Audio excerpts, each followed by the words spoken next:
Anthem by Ayn Rand. Chapter 10. We are sitting at a table, and we are writing this upon paper made thousands of years ago.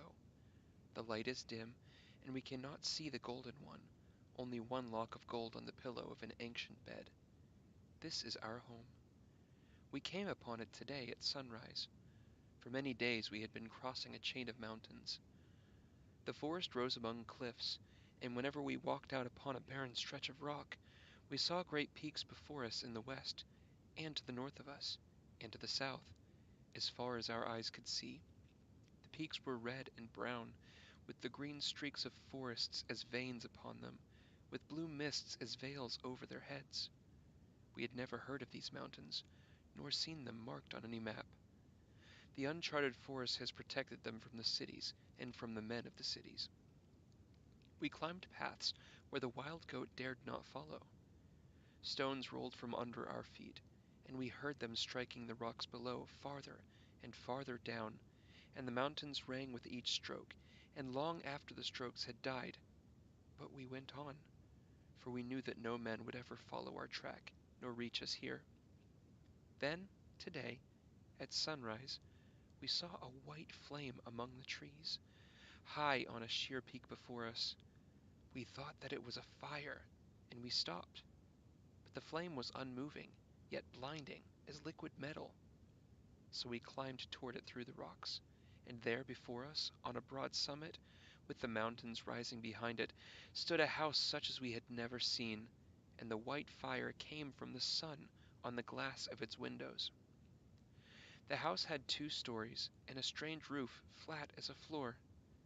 There was more window than wall upon its walls, and the windows went on straight around the corners, though how this kept the house standing we could not guess. The walls were hard and smooth, of that stone, unlike stone which we had seen in our tunnel. We both knew it without words. This house was left from the unmentionable times. The trees had protected it from time and weather, and from men who have less pity than time and weather.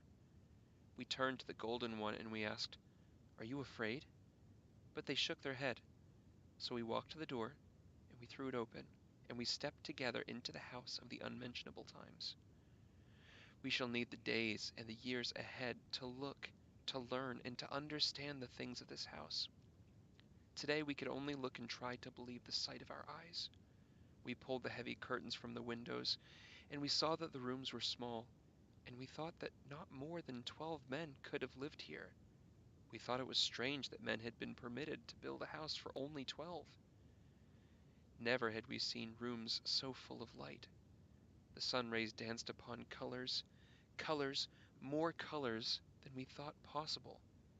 We, who had seen no houses save the white ones, the brown ones, and the gray. There were great pieces of glass in the walls, but it was not glass, for when we looked upon it, we saw our own bodies and all the things behind us as on the face of a lake. There were strange things which we had never seen, and the use of which we do not know. And there were globes of glass everywhere, in each room, the globes with the metal cobwebs inside, such as we had seen in our tunnel. We had found the sleeping hall, and we stood in awe upon its threshold. For it was a small room, and there were only 2 beds in it.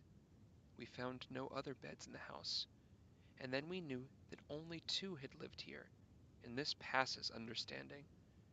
What kind of world did they have, the men of the unmentionable times? We found garments, and the golden one gasped at the sight of them. For they were not white tunics, nor white togas. They were of all colors, no 2 of them alike. Some crumbled to dust as we touched them, but others were of heavier cloth, and they felt soft and new in our fingers. We found a room with walls made of shelves, which held rows of manuscripts, from the floor to the ceiling.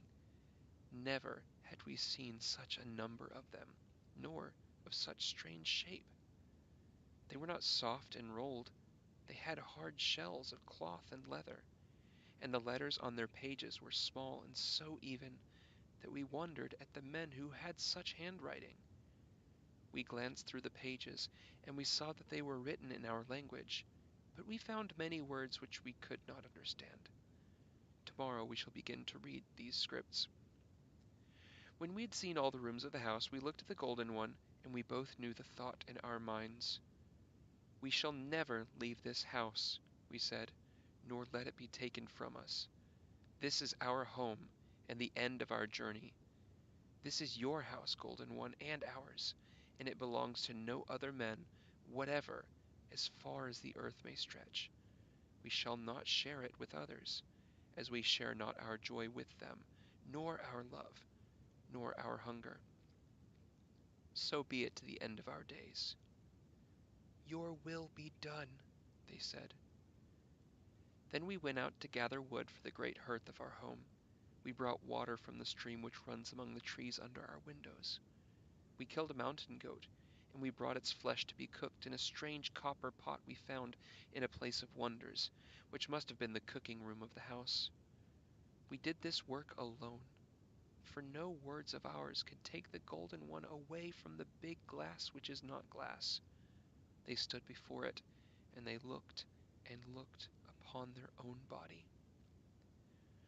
When the sun sank beyond the mountains, the Golden One fell asleep on the floor, amidst jewels, and bottles of crystal, and flowers of silk. We lifted the Golden One in our arms, and we carried them to a bed, their head falling softly upon our shoulder. Then we lit a candle, and we brought paper from the room of the manuscripts, and we sat by the window, for we knew that we could not sleep tonight. And now we look upon the earth and sky. This spread of naked rock and peaks in moonlight is like a world ready to be born, a world that waits. It seems to us it asks a sign from us, a spark, a first commandment. We cannot know what word we are to give, nor what great deed this earth expects to witness. We know it waits. It seems to say it has great gifts to lay before us. We are to speak.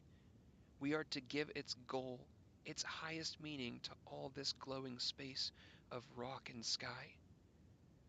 We look ahead. We beg our heart for guidance in answering this call no voice has spoken, yet we have heard. We look upon our hands. We see the dust of centuries, the dust which hid great secrets and perhaps great evils.